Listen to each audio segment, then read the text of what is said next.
Today we're going to be talking about modifying curriculum for students with low incidence disabilities at the elementary level.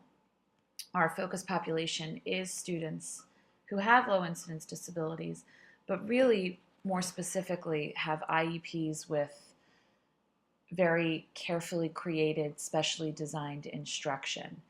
So it could be that their SDIs say things like all curriculum modified to meet functioning level, which would mean if the child was in a third grade classroom and they were reading at a first grade level, every single thing that child would have given to them would have to be at a first grade reading level.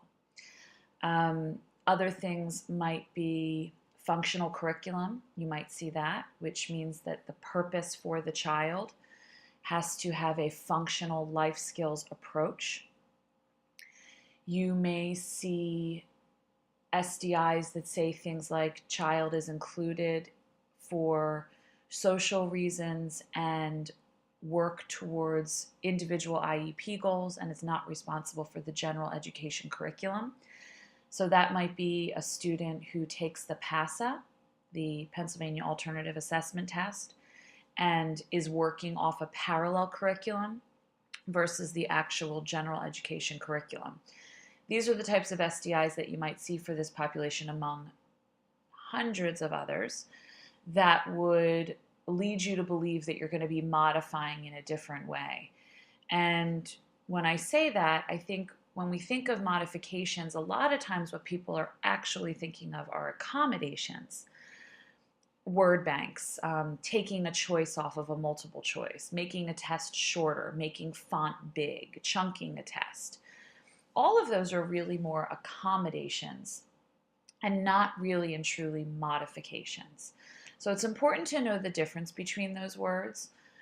Modifying something is when you are really changing the overall direction and content of what the child is getting in relation to perhaps what the mainstream or children with neurotypical abilities are getting. So where did this all begin?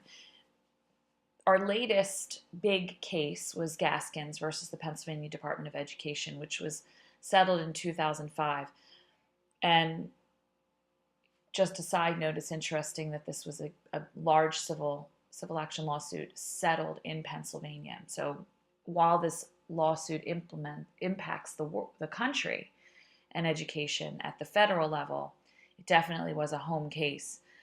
And what that case stated was that students absolutely cannot be removed from regular education classes just on the basis of the severity of their disabilities. So you can't look at a child who has a 42 IQ, multiple disabilities, possibly very little speech, and say that child cannot be included because they have a severe disability. You can't look at a child who has autism and say they cannot be included because they're autistic. Go all over the gamut of different types of disabilities. That reason of their disability cannot be used when we talk about including or not including children.